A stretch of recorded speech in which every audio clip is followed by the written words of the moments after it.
What's going on, everybody? Welcome back to the Engage 8 podcast. This is episode 14, our week 5 recap. I'm Zach, and my two co hosts are here with me, Josh and Mike. And you want to get us started with some Thursday night football, Josh? Yes, I will. Thursday night football. I mean, I don't know why you're passing it to me to start this one, but I guess I will. Bears W over the Commanders. The Bears played really well. I guess maybe you just wanted me to have to say that first, but the I Bears played did. really well. Fields looked great back-to-back weeks. The defense didn't absolutely choke for them this week, and I have a lot of respect for the Commanders on both ends of the ball. So seeing the Bears go in there and just punking them at home in prime time was pretty impressive for me to say, and maybe it was all because of Dick Butkus. Maybe it wasn't, but we all have our theories. Yeah, for sure. Rest in peace, Bears legend, Dick Butkus. This game definitely had something to do with them. They definitely won for him. Let's see them play the entire season for him. Maybe take the whole damn thing, but no, not really. But Oh, Justin Fields, he was Justin Fields, he was great back to back games. I think last week he was a little bit better than he was against the Commanders. But the main story for the Bears, DJ Moore, how 8 catches for 230 yards and 3 touchdowns. If Jamar Chase didn't have the game he had today, I think you could say like far and away he was the best wide receiver in the league this week. Uh, the defense, like you said, Josh, they played outside of their minds. They actually got after the quarterback. I think they had 5 sacks. They also got 2 takeaways, an interception, and a forced fumble that was recovered. And they didn't choke. It was insane. The play calling was like really solid. They chalked up the right calls against man and then the right ones against zone.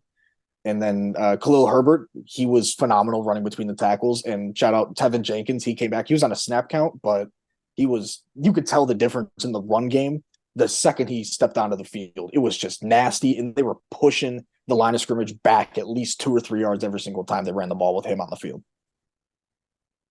Yeah, rest in peace. Dick Butkus passed away at 80. Uh, really sad to see a legend like that go. I think the Bears were due for a win. It's been 347 days, 14 games. So I think they were due to finally get a win. Their offense showed up, their defense showed up. They played great. They were up 27-3 at halftime. They dominated the first half just like they did against the Broncos, except this time they were able to keep control of the game and win the second half. The Commanders' defense struggled all game. Their secondary struggled a lot. Kendall Fuller did not have a good game. Emmanuel Forbes was benched for the second game in a row. Chase Young looked all right, and some of the defensive line, but rough go for their defense. Yeah, I feel like if you just looked at the box score for this game, you couldn't really get a full grasp of it. You look at Washington, looks like they couldn't run the ball. That wasn't really much due to the Bears' run defense. It was the fact that the Bears were up the entire game and Washington had to pass it. You see 51 pass attempts for Sam Howell is ridiculous. So he does finish with 388 yards, 2 touchdowns. But I don't know. I think the most impressive thing for me outside of the obvious Fields and DJ Moore stuff is just how the Bears defense played against a team that put up 30 points against the Eagles last week, and the Bears holding the 20 at home. Pretty impressive. Yeah, I mean the Bears are missing their starting free safety, their starting outside corner, and their starting nickel corner, and they still held Washington to 20 points with basically sixth, seventh, and undrafted rookies in their entire secondary. It also felt like they couldn't tackle for a little while in the third and fourth quarter. And while all that was happening, I was getting just Vietnam flashbacks to last week when they choked against the Broncos. But going back to Justin Fields, he looked really good. And I said last week that if he can string some of these really, really good games together, maybe he can turn his entire career around. We're not entirely sure what we have with him yet because it was the Broncos. And then, yeah, Washington has a really good front four, but their secondary, like you guys both mentioned, it was rough night for them back to back weeks, honestly, because Forbes was getting torched by A.J. Brown, and then everybody got torched by DJ Moore this week. So it was I'm very proud of my guys for pulling out a win. I think it was 347 days, you said, Mike, but it was a phenomenal day by everyone on the Bears. Yeah, I don't know if I put it as much on Justin Fields as I would say DJ Moore just had an incredible game. He had 81% of the team's passing yards, so it was just all DJ Moore against that secondary, which just struggled all game. But the Bears look good, and they got the win. And they got the toxic off their roster this week, so Yeah, that helps. the Chase But Claypool effect. Yeah. Was he traded after or before? I can't remember. All I the think he days was are blurred traded together. Friday, the day Yeah, after. that okay, that's what I thought. Okay. So what's All right. that full trade now? The 32nd overall pick for a 7th or 6th round pick? Yeah, no, yeah, I they believe traded down from it was a 32 sixth to rounder. 200 something for nothing in return. Hey, But best believe it. That sixth rounder is going to outproduce Chase Claypool when he comes King in. Poles, King Poles, crown him. All Hey, right. I'll crown him as much as I want because he got DJ Moore, who just put up 230 yards. One That trade was a fleece. That was a fleece. Yeah, I mean the way the Panthers So are was the looking at it Chase is, Claypool trade. yeah, Yes. So looking back at it, yeah, it's a terrible trade. It just didn't work out. But at the time, I mean, it At the didn't look time, good it at the was at time at either. the It didn't time it look did good at not the look time good. either. a second At the round pick, time, it yeah, did not that's a look slight good. overpay, but you have to understand why he's going after a receiver in that He situation. panicked. No, He did. He did. He Panic. definitely panicked. no. There's no reason where the Bears. What was their record at the time when that happened? Like I think they were like 3-7 or something. 3-6 had to have no, been like somewhere in there. 3-4 because it was right before the trade deadline in week 8. I mean, you in So he order to make a panicked. I think trade to they make a I trade think like they that where you just trade beat your the second round pick Patriots. for a receiver, you have to think that you have the talent to go win, and they didn't have the talent to go win, so that just made no sense. I mean, I think they were sitting at like pick 42 or 41 or something like that when he made the trade. And when you acquire someone like that, you hope you make that pick worse. I think So it's pretty obvious that he just thought that the Bears had enough talent on the roster to win if you added a receiver, and that just wasn't the case, and that was the misjudgment in my eyes. I don't think that was his thought. I think he was maybe planning for 24 and hoping that he could just You don't get rid trade of a any second round downside pick and plan for distractions. 24 if you don't Yeah. think you have a good roster. That doesn't make any sense. I mean, you can't predict exactly where that second rounder is going to be. I mean, I'm not saying it would be like in the 60s, but with them making like conference championships or anything, but I don't understand in a rebuild that trade, to be honest. No. it But didn't we work said out. like It's not. we said we weren't going to talk Claypool trade right before we started recording, and we've already spent like 5 minutes on it. But all right, moving on. We'll move on to the what's the next game here? The London game. Jags at Bills, technically. Bills defense, I just want to point out the loss of Matt Milano is crucial, coming off of a loss from Trey White, and they almost lost Terry Johnson today. But yeah, Milano fractures his leg. You really hate to see that. And that was a defense that was playing so well and played okay today. Didn't play great, but they were playing so well the past few weeks. So you really hate to see that. The Bills' offense was just a punt show in the first half, to be honest with you, which you have not seen from the Bills' offense from the past 2-3 weeks now. So overall, just a kind of a disappointing performance. The Bills came out flat. We know the Jags had that extra week in there, but at the end of the day, the Bills cannot lose this game. I don't think they lose this game in Jacksonville, or definitely not Buffalo. Yeah, I definitely think the jet lag definitely had a very large impact on this game. Josh Allen, I'm looking at the stats right now. I believe Josh Allen was the Bills' leading rusher, which is crazy. They really just gave up on the run game and just tried leaning on Josh Allen's arm. And we've talked about it before. If Josh Allen tries too hard and plays a little bit too much hero ball, that's when the Bills get caught. And when he's a lot more careful, when he takes the deep shots only when they're open, that's when their offense really gets all that momentum going and they get those chunk plays, not forcing too much. But on the Jag side, you look at Travis Etienne. He had a great game. He sealed the game with that late touchdown. And he had 2 on the day, over 130 yards. Calvin Ridley, welcome back. I don't remember how many yards he had in between week 1 and week 5 in like weeks 2 through 4, but he surpassed that easily. And Christian Kirk, he continues to impress as a wide receiver too. He was wide receiver 1 for them last year, but he slid in that receiver 2 role very nicely. Yeah, it seems like last year the Bills had a couple clearly had a couple bad injuries. Von Miller, DeMar Hamlin, and it seems to be creeping into this year. Trey White and now Matt Milano with the season ending. He fractured his leg and they think he tore his ACL and MCL, so he's gonna be out for a while. The Bills are notoriously like a cursed team. They lost 4 Super Bowls in a row, way back in the day, and You just want to see the Bills win it one day, especially for that diehard fan base. But to talk about the Jags, Trevor Lawrence showed up, especially late in the game. He had that beautiful throw to Calvin Ridley. ETN had a great game. Calvin Ridley had a great game. They've been struggling a little bit this year. They both went out and had a great game. Um, ETN said after the game that he felt a lot fresher this week than he did last week, and he definitely thinks that it was because they were able to stay in London. So I definitely think the plane had a big impact on this game. I think the Bills flew out there on Friday, which I really don't understand flying out that close to the game, but the Jags beat them. So Yeah, I think you said it right. With the Bills' defense and the injuries, when Taron Johnson went down, I heard that after the game, apparently he was just trashing the Tottenham Hotspur like turf in the stadium.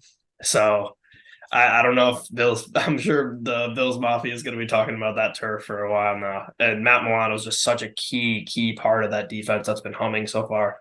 So that's just devastating to see from the Bills. They had 3 big touchdown drives the Bills did on offense, but everything else was just quick, short drives, punts, and then there was a couple turnovers there. I believe Josh Allen threw 1 pick. I think they had a fumble. Diggs had a fumble. I think Diggs had a fumble as well. So not a ton of mistakes as far as the turnover department for them, but still just only being able to put up 20 points. I want to give all the credit in the world, though, to the Jags defense, who has been playing so good this season so far. And this was a unit that we all, when we were talking about the Jags preseason, we were worried about this Jags defense. We weren't worried about the Jags offense. And I don't think it's a stretch to say that the Jags defense has played better than their offense through 5 weeks. Yeah, looking at the Bills defense, I know you guys both touched on it with the injuries. I felt like they got like 2 or 3 injured players per quarter. Like they were just rocking with second stringers, even third stringers at times. And Von Miller, I know in the fourth quarter, the announcers pointed it out. He was just sitting on the sidelines with a ball cap on because he wasn't going to come back into the game. I know he was on a snap count and everything, but with those crucial snaps at the end of the game, you couldn't throw him back in. So maybe he was still dealing with a little bit of something. So that's definitely something to look at. But yeah, props to the Jags. They took care of business against a really good team on the road for both of them. But it's a good win regardless, and it'll be interesting to see how they bounce back after coming back from London next week. yeah, it'll be very interesting. Like you guys said it great. Props to the Jags. They beat the Bills. We didn't think they would do it, but they came out hot and got it done. All right, cool. Moving on to the Panthers at Lions. The Lions just dominated this game from the get-go. The defense had a lot of turnovers early, a lot of stops, which is exactly what you needed. You don't want to, we said it earlier this week, you do not want a repeat of last season where you overlook the Panthers and you start looking to the next weeks. We buy 3-1 Bucks next week and then go into Baltimore. And they didn't do that at all. They played one of the worst teams in the league in the Panthers. We did the Bears a favor today, sadly, but yeah, the Appreciate Lions it. just played great. David Montgomery is looking like a top 5 running back on the season so far. I think it's pretty difficult to dispute that. Another 100-yard day for him, another touchdown. He's up to 6 rushing touchdowns on the season now in 4 games, which is just huge. The Lions offense put up a casual 42, and the whole second half, they were kind of just trying to drain the clock and get out of there, as most teams do. And as they usually do on defense, play soft. So that's what they did in the second half, but they still managed to get to 42 points. And this game it was never a game for Carolina. Bryce Young, lucky for him that they were down by so much that he got to kind of get his feet wet playing a defense that's not going to pressure him as much. Lions and Aaron Glenn were playing real soft zones back, letting him have all the underneath stuff, and he was taking it. So good for him to get those reps in and actually get to see some touchdowns. He had 3 touchdowns today, which is great for him, obviously, the 2 picks. And I just want to talk about the Aiden Hutchinson interception. That play was crazy. The way he came off that block and just the ball just went right into his arms. And what I think this is now 4 interceptions for him, which is the most of any D lineman in his first 2 seasons, or any 2 seasons, actually, I think. I'm not sure on that one. I read that one on Twitter. I'm not sure if it's first 2 or any 2, but regardless, Hutchinson's been phenomenal. And he just continues to show whether he's getting sacks, getting pressures, or just creating turnovers. He's been phenomenal through 5 games. Yeah, I mean, I've been singing his praises since week 1. He looked phenomenal then. He looks phenomenal now. He's definitely in that decoy argument for sure, in my opinion. But I also want to look at the Lions secondary a little bit. I know you talked about a little bit how they went soft coverage later in the game. It felt like to me they were playing soft after they went up 14-0. And that had me a little nervous. But they sealed the deal, and shout out Montgomery. You said it, top 5 season. It's hard to say exactly because we're missing guys like Chubb and Saquon, but I think he's fifth in the league in rushing yards right now, and he missed the game too. Shock me.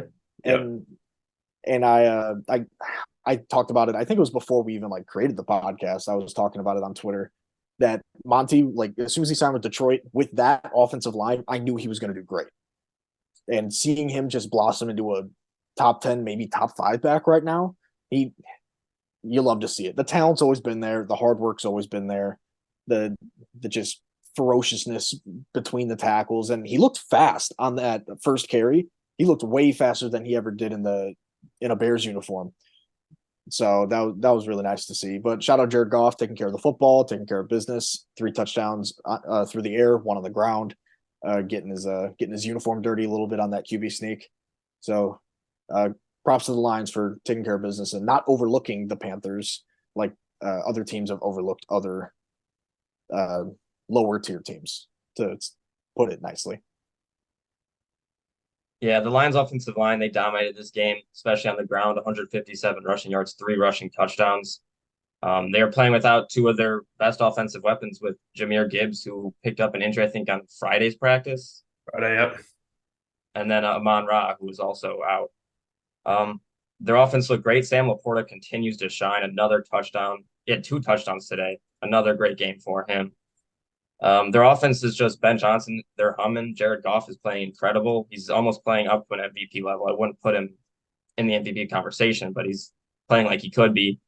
And then on the Panthers side of the ball, Bryce Young had a solid game, but still too many turnovers, 2 interceptions and a pick. He's got to get better with that. Miles Sanders had the fumble, but overall, the Panthers offense they don't really have it. Adam Thielen's been maybe their only bright spot. He had 11 catches, 107 yards, and a touchdown today. Their offense just has to find something. Yeah, I just want to point out how I feel like this team is just so different from these past Lions teams, even last year's team. I mean, well, yeah, but just I believe it was the second quarter. The Lions they were up they're at 14-7, and they had a 4th down. I believe it was on like the 30 something. They went for it, didn't get it. Panthers get the ball, and that's a point where you could have kicked the field goal, you could have gone up 2 scores, and you get Dan Campbell, who's going to be aggressive, and the Lions just are who they are when it comes to that. The Lions go and force that fumble on Miles Sanders, like you just said, Mike. The next play, then they go get a touchdown. Then the first play of the next drive for the Panthers, Jerry Jacobs interception, drive for a touchdown. And then at that point, the game was kind of over, 28-7, and the Lions just had to not let a miracle happen from the Panthers. But I love what I'm seeing from the Lions from a play calling standpoint. They are what they are. They're going to run the ball. They don't care about, I mean, Gibbs didn't play today, but they don't care about where they drafted who. They care about who they want to play in their system, and that's what they're going to do. If they want to run Dave Montgomery 30 times a game, that's what they're going to do. It's been successful so far. I love the consistency from the coaching staff just in general. It's just been phenomenal to watch. Emmanuel Mosley sadly re-injures his knee that he just tore his ACL on last season. This was his first game back, re-injures it, and I believe the second quarter. And Dan Campbell said it wasn't good. So you don't like to see that. Speaking of guys coming back, though, Jameson Williams comes back, only gets 3 targets, 2 catches, but had many great run blocks. He had on the Monty run, he was the reason that Monty had a 40-yard run to start the game, score that touchdown. He had a lot of times where he was just blocking, and like the Lions are always saying, block, you get the rock, or don't block, no rock. So he did what he had to do. He's going to get more snaps. He didn't play much today, but when he did, he was effective. He had that 1 drop, which you hate to see. Got to get back on the jug machine. But I think when he gets back in the offense fully, and you have Amon-Ra get back in there, you get Gibbs get back in there. And we haven't even mentioned no Brian Branch today either, who's been carrying this Lions defense along with Hutch. So, yeah, I think this was a game where the Lions for sure, especially with their injuries, could have came out here and laid a dud and let the Panthers stay in it. They didn't do that. They went out and dominated and did what they had to do. I feel like no block, no rock could be such a hard T-shirt. I feel like that'd be something I definitely buy if I was a Lions fan. But looking at the Panthers, Bryce Young, he statistically had a solid day, but if you watch the game, he looked lost. He really did. Like he was making throws out there that were questionable at best. I think it was the interception to Jerry Jacobs on that left sideline. That one was bad. That was really it bad. it was like he just didn't see him. It was like he Jerry thought he made a was good playing play, seven but on that was seven. just a bad It, throw. it was a good play, but it was a throw that you Yeah. don't need to make. Ridiculous. Yeah. It was he looked like he was lost out there. Like he doesn't trust his eyes. He doesn't trust his receivers outside of Adam Thielen because 11 catches and he's just force feeding him the ball. Some Cooper Cup level stat padding. But they have no running game to help support him. Like Miles Sanders, is this kind of proving that he was maybe Philadelphia made behind that fantastic offensive line? I mean, maybe a little of both. I still think he's a really solid player, but I don't think he's going to reach 1,000 yards like he did last year behind this O line and this unfortunate system in supporting cast. So it'll be very interesting to see how long Bryce Young is actually starting because it may be kind of bold, but do they throw Andy Dalton in there so they don't like? No.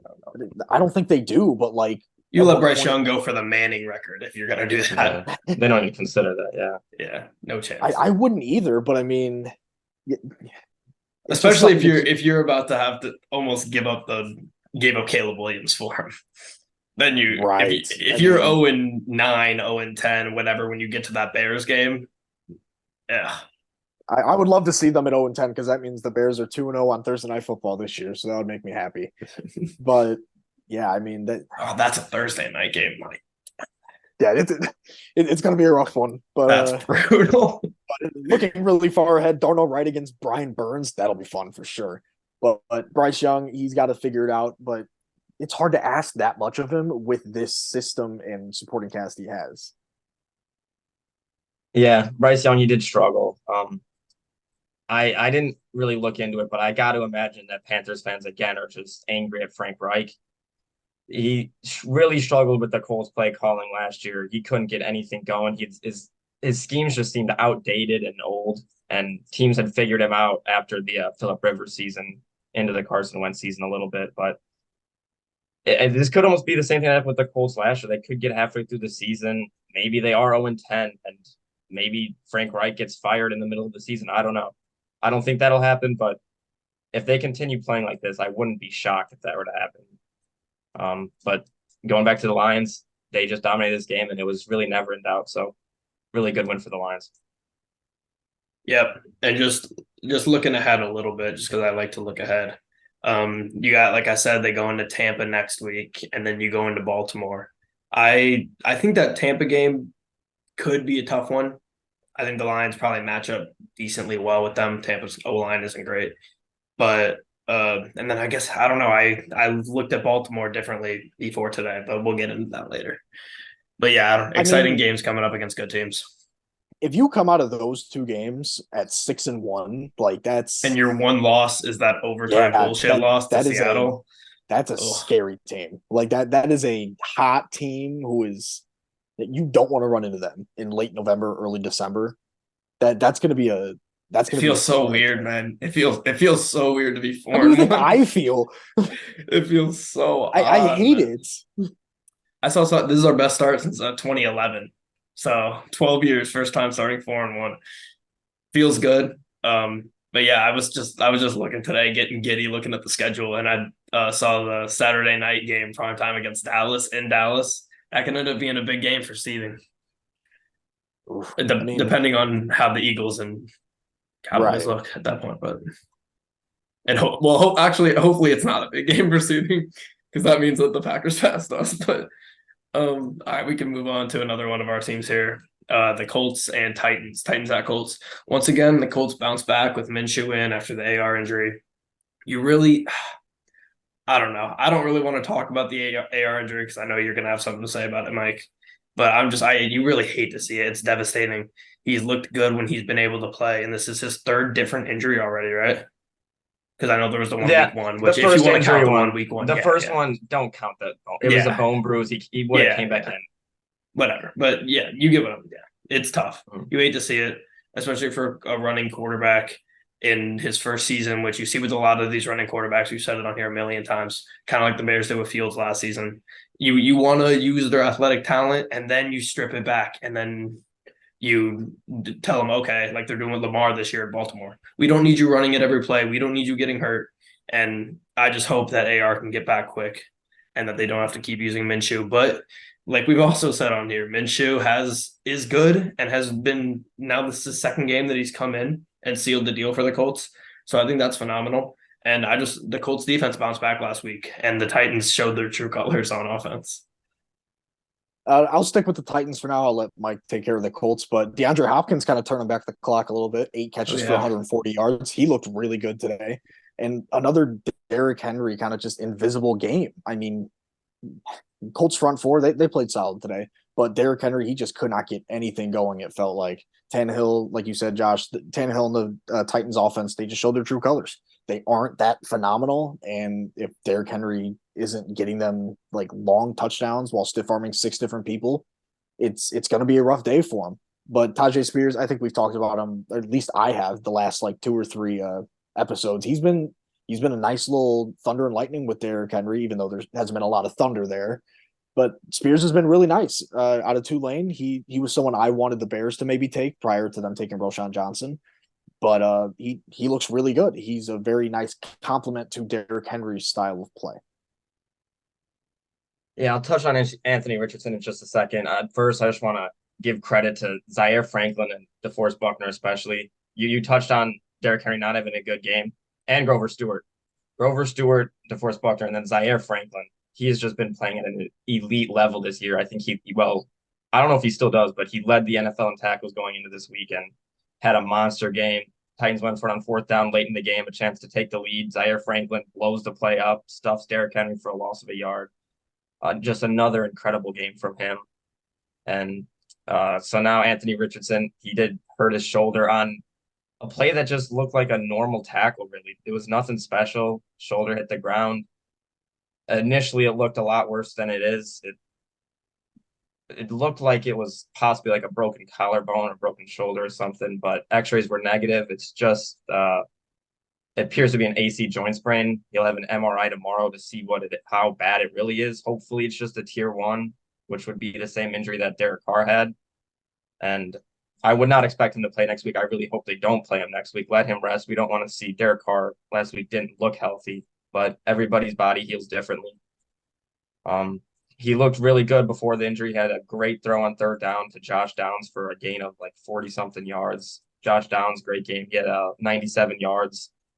And then going into the week yesterday morning, out of nowhere, Jonathan Taylor signs a 4-year extension with, I think, 17 million average to become the highest paid running back in the NFL. He was on a limited snap count today, as we saw, and Zach Moss has been incredible so far this year, had the best game of his career, 150 something yards, his career high against the best rushing defense in the NFL. Just an incredible game from him. He's looked incredible. And I had said it, I don't know if I said in the preview or not, but I wanted to see how Jonathan Taylor looked before they would sign him to an extension. Now, we didn't get that, so he's been paid.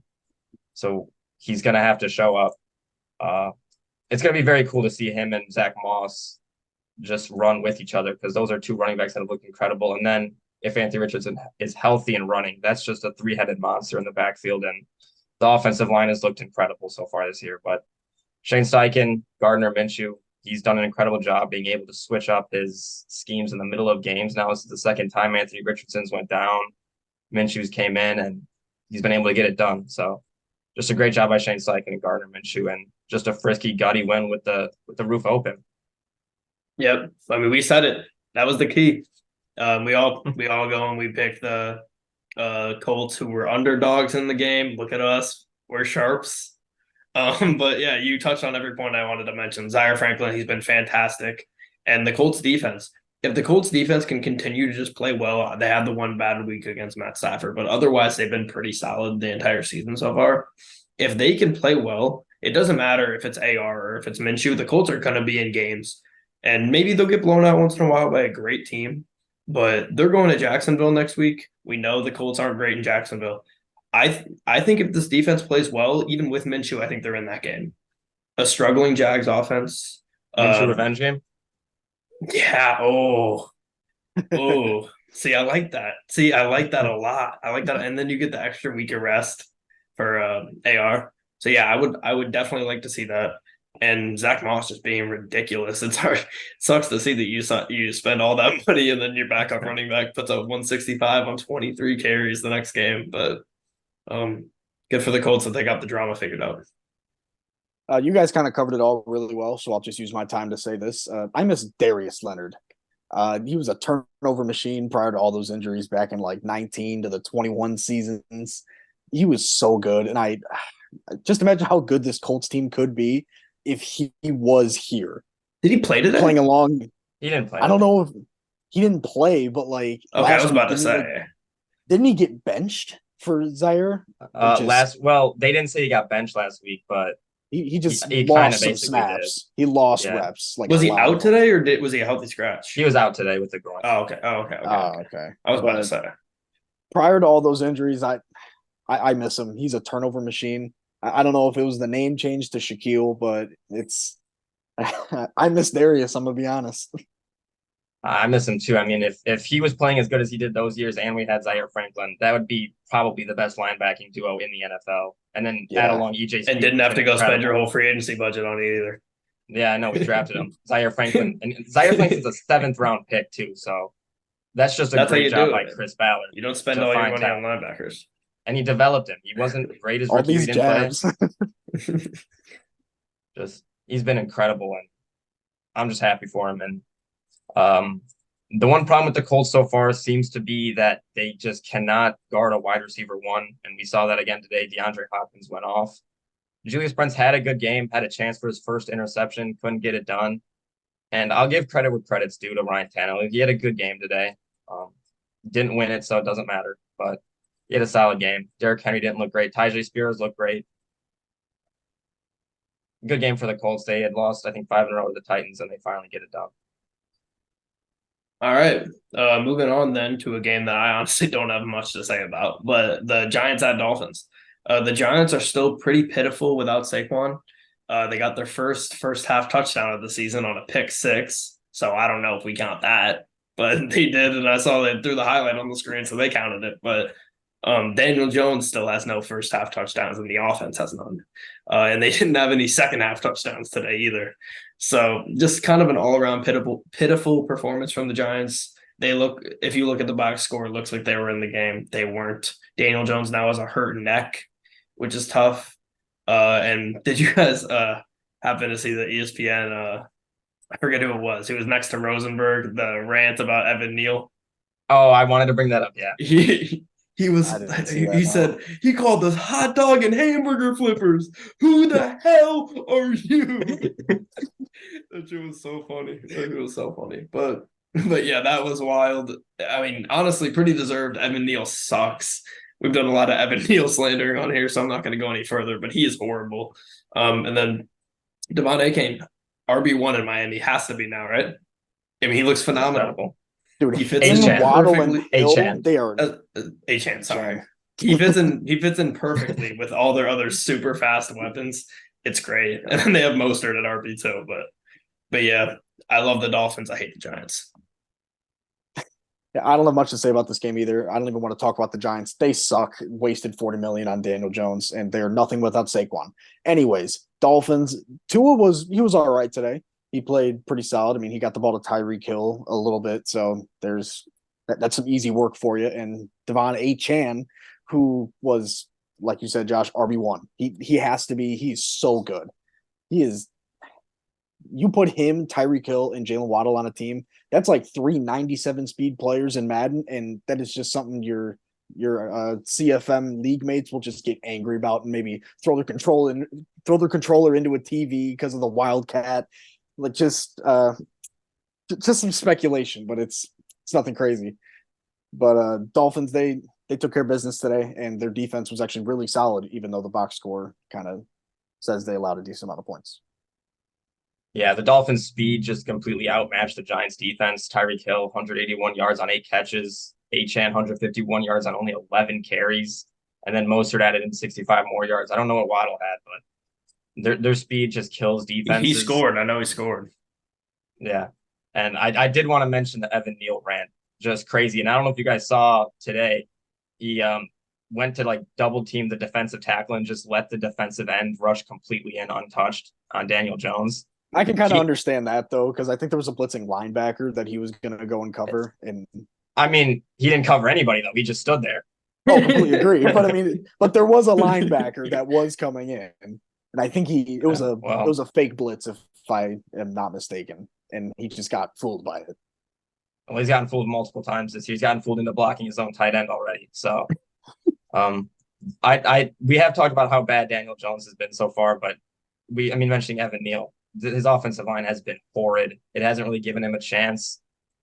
If he was a great QB, I think he'd be able to overcome it like we've seen great QBs do. But this offensive line is just pitiful, and when they're missing their best weapon in Saquon Barkley, that just adds to the negatives. And just they haven't scored a touchdown since week 3. So offensive Yeah. touchdown.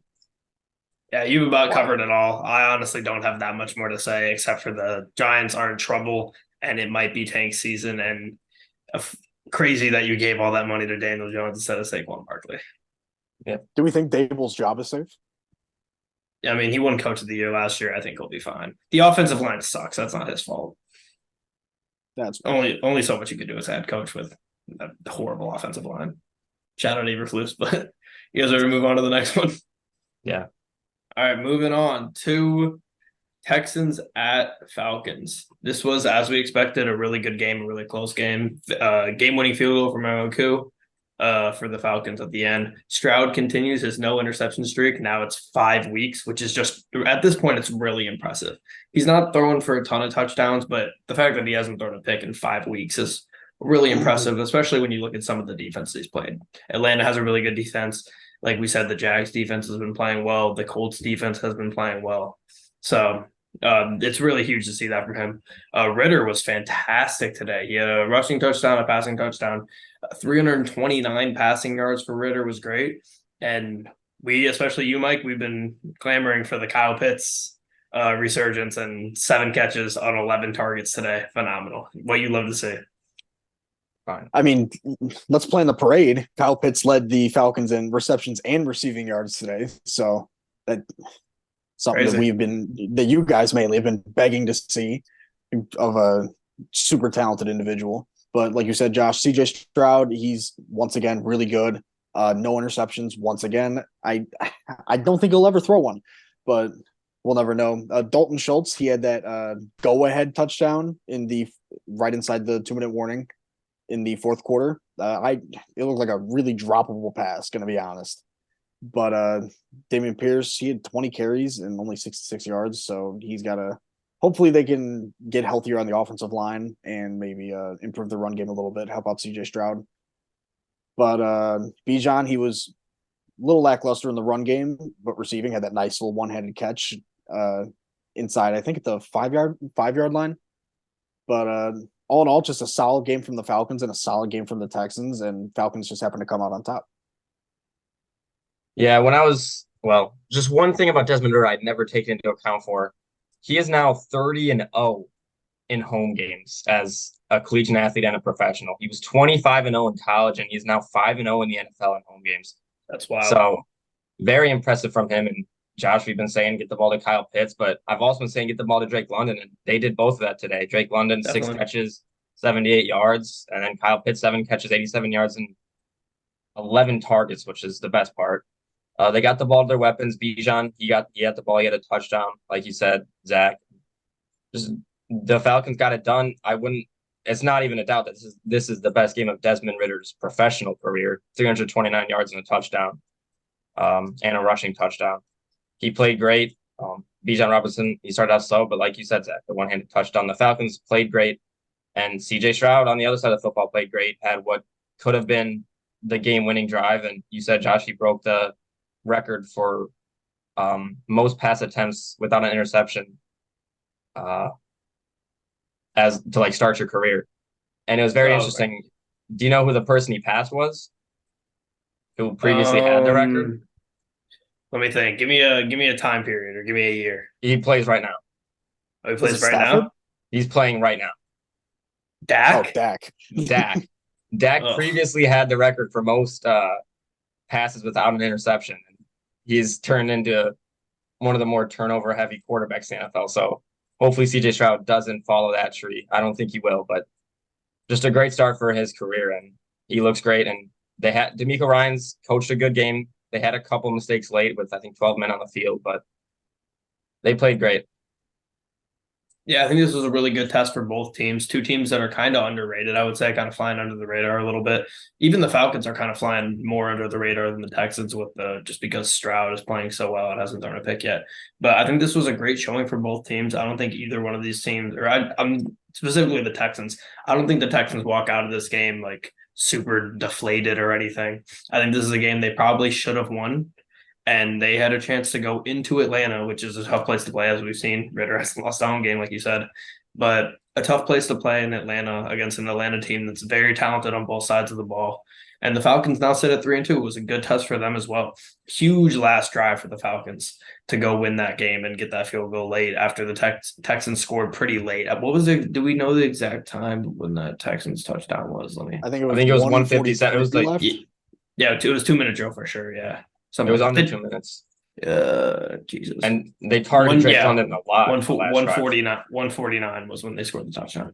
So yeah, Atlanta goes and they drive down with 1:49 and get that field goal. This is a game that the old Atlanta Falcons lose 100 times out of 100. This is the most Falcons kind of game where they let that touchdown go late to the Texans, and then the Falcons come out and they just can't even get in field goal range to kick it.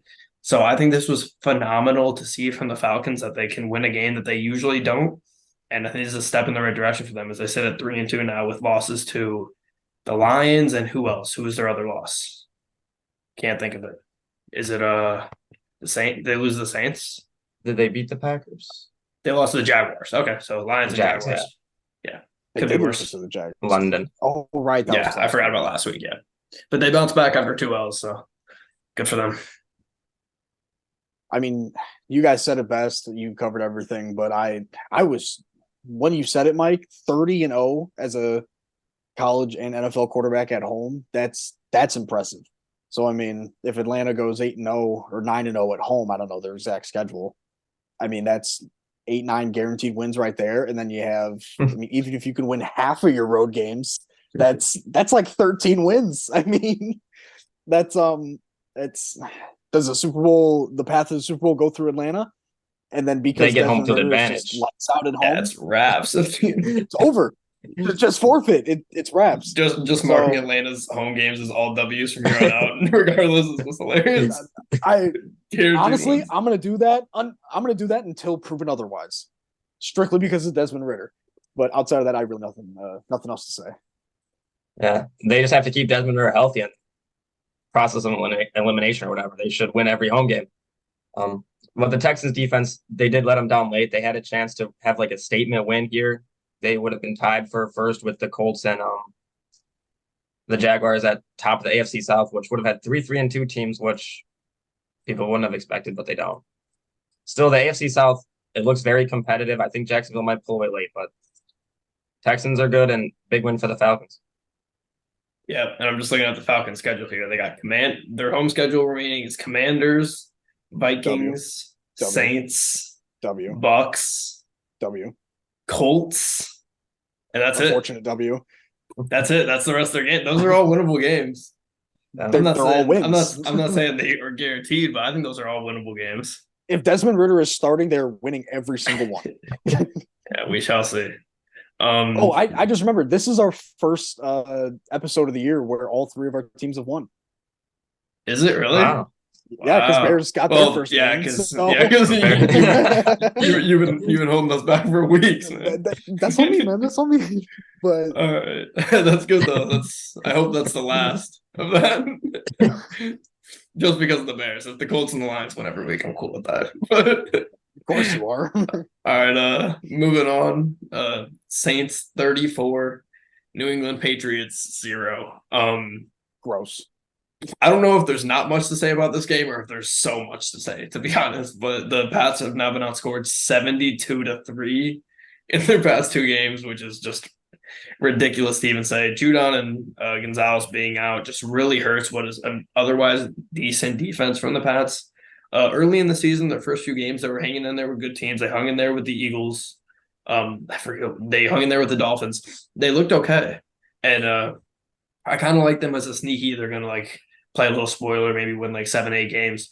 After this game, I don't think that at all. I mean, I don't have a ton of confidence in Derek Carr and the Saints, but beating them 34-0 was just wild. The Pats just have no answers on offense, and neither QB seems to be like the answer, even though Zappy hasn't really gotten that fair of a shot. Mac Jones these past couple of weeks has just been night and day from what he otherwise looked pretty good in the first couple of weeks. I mean, Mac Jones, I think you can argue that the experiment should just be over now. He's not anything special, and these games that he's played recently are showing it. Not that Bailey Zappi is really going to be an answer, but do you honestly just kind of throw the season away and go after Caleb Williams? And you got to ask the question of, is Belichick going to retire? Is he sick of it, or does he want the chance to inherit a QB like Caleb Williams or Drake May, who or maybe even Sher Sanders if he decides to declare, depending on where they finish in the standings. But without those two kind of studs on defense in Judon and Gonzalez, I don't see them really making that many splash plays to keep their offense in games like a team such as like the Jets, who have a lot of defensive talent and a quarterback who has issues, ironically, from the same draft class. But it's an unfortunate situation for the Patriots, and you've talked about it the last couple of weeks, Josh. When they bench Mac Jones, it helps nobody. Bailey Zappi, he gets thrust into a situation where he's down 30 points. What is he going to do? And Mac Jones, I just don't get the pros of it. confidence. Like, I guess like you're saying something to the fans. Oh, me either. But as far as the team, you're not helping either quarterback. Right. It's just a terrible situation for everybody. If you're done with Mac Jones, just fucking start Zappy at this point. Yeah. Like, figure it out, man. But Derek Carr was fine. He wasn't anything special. Alvin Kamara, he got his first touchdown on the ground, I believe, since coming back from suspension. So if they get him more involved in the offense, maybe them, the Bucks, if they keep playing well, the Falcons, we just talked about them. That could be a nice little 3-horse race for this division. I mean, it was close at the end of last season, but that was just because they were all mid and they were all just sitting around like that 500 mark, and then a couple teams pulled away. But obviously Carolina's not going to be in there this year. But Saints, Falcons, and Bucks, that could get interesting come late November. 100%. The Buccaneers, they've been very surprising. And just speaking on the Mac Jones thing, I don't really understand. They keep saying benching, but when you're losing by like 30 points in the fourth quarter, is it really just benching, or are you just conceding defeat at that point? It's both, because it's like it's the same thing. When you have 0 points, it kind of feels like benching. I just feel like it's just conceding. Like, you're not scoring, the game's over. Why even play him? I just think it's conceding defeat. But this is debatably the worst loss in the Belichick era. It's got to be one of them. This is the worst home loss. It's the worst home loss. They lost by 30 points, worst of Belichick's career. And Mac Jones, that bad interception to Tyrann Mathieu. Shout out Tyrann Mathieu with the pick six. But that was Mac Jones' fourth pick six at Gillette Stadium. Tom Brady only had 4 in like his 20 years at Gillette Stadium total. So to me personally, I'm very happy to see Patriots fans go through this, because they were so blessed for so long, and now they have a bad quarterback and all they do is complain. So I'm very happy to see Patriots fans go through this. They have 10 turnovers now through 5 games. Their offense has yet to score 20 points in a game this year. They just don't look good, and it's got to be Drake May season. I don't know if they'll be bad enough to get Caleb Williams. So I think it's, at this point, they're just kind of going to have to concede for Drake May. Yeah, I don't know if it's just because, I mean, obviously the Colts and the Pats have a rivalry, but I don't know if it's just because I'm an NFC fan, but like I'm not getting the joy I thought I was going to get from the Patriots finally being bad. I remember as a kid, I'm like, when they're bad, it's going to feel good. Now it's just kind of like sad, because I like Bill Belichick, and I kind of hate to see him just be helpless out there, just having nothing to work with. I like Bill Belichick. I just don't like their fans. Boston fans. I would agree. Yeah, no offense, just because Boston fans in general are spoiled. I like the Red Sox. I'm shouting them out though. Yeah, shout out Fenway Park. Yeah, shout out them. But yeah, Derek Carr and the Saints, finally a get right game for him after he shouldn't have played last week. I guess he just wasn't hurt then. I don't know. They're just like he never missed any games. It looked like it was going to be bad. But I just want to say Alvin Kamara is way more of an important player than he gets credit for. When he's out there, they can just do a whole lot more stuff. He had 13 catches last week. He today, 22 carries for 80 yards and a touchdown. How many catches did he have? He only had 3 catches today, but one of them was a 12-yarder. So yeah, Alvin Kamara is just huge. He's an all-around weapon for this team. And I don't love Derek Carr. I would love to see this Saints offense with like a actual like good quarterback. Like if the Saints had got like Drake May, or they somehow, I mean, they're not going to get Caleb Williams, but if they had a great quarterback, I think that would work wonders for them, because this offense, I mean, Michael Thomas, Alvin Kamara, Chris Olave, Rashid Shaheed is pretty fucking good too. So like, I don't know. I think the Saints offense has a lot of talent. I just am not a fan of Derek Carr, to be honest. Jimmy Graham. I mean, Jimmy Graham, Jimmy yeah. Graham, Saints legend. But I mean, yeah. Carr's never been like an elite quarterback, though. He's always just been like in that good, trying to push into that great tier. Except for that one season. Right. He did have like a phenomenal season. Then he broke his what was it? His That's our fault. It's the Colts' fault, yeah. Yeah. I don't think we should be blaming anybody, but he had that one really good year, and then he just hasn't lived up to it since. But I mean, he's locked into I think he's locked into a 5-year contract with the Saints, right? Up until like 2027 or 28, if I'm not mistaken. Yeah, something like that. So I don't know what they would do if they just happen to fall off or just relegate themselves to just being mid. I mean, there's not going to be any crazy free agent quarterbacks coming up. I mean, Carr was kind of really the only one, just because was he cut when he Kittle again. God, 3 touchdowns for Kittle. That's crazy. Oh, I don't know if he cut. I thought he was cut because I know he took like the last 2 weeks away from the team. I don't know if we said it earlier, but we are recording mid Sunday Night Football. So right, yeah, as always, yeah. As always. So you see reactions. That's the Kittle hat trick, and Cowboys are kind of getting it fed to him. But as we said, yeah, that's all I got for the Saints Pats. Yeah, Saints offense didn't have to do much. They just had to get the ball to their playmakers. I don't know if you guys saw, but I think Chris Olave got hurt pregame. It was like a hamstring or something. I think he got hurt pregame. So I think he was on a slightly limited count. He still had a touchdown, I'm pretty sure. But the Saints offense didn't have to do much. They just had to not turn the ball over. Their defense got them a shutout, and it's going to be a fun division. Surprisingly. Yeah, surprisingly it will be. We'll see if the Bucs can keep it up. If they beat the Lions next week, the Bucs they got to be for real at that point. But we'll see. Hopefully Mike Evans is back for them. But not for you though. I mean, I want the team on the other side to be healthy. I'd want the win, but that's just me. I think they'll get it either way. But Steelers, moving on to Steelers and Ravens. The Steelers get the upset win over the Ravens. The Steelers defense is just phenomenal, and being at home in Pittsburgh just was everything for this game. We said it earlier this week. When we recorded, we all assumed we were under the assumption that it was going to be Trubisky. As the days progressed, it ended up being more and more clear that Kenny Pickett was going to give it a go. Regardless, I was still going to pick the Ravens with a banged up Kenny Pickett on the other side. But yeah, the Steelers defense just went in there and they carried as they happened. Steelers offense still so bad. Kenny Pickett played okay. I mean, he had the injury, of course. Had one really good drive, but outside of that, same old from the Steelers. It seems like the big long touchdown to George Pickens is just the only offense the Steelers. I mean, this game, the Raiders game a couple weeks ago, like consistently, that's like the only big play they have, and it makes the Pickett and the receiver stat lines look a lot better.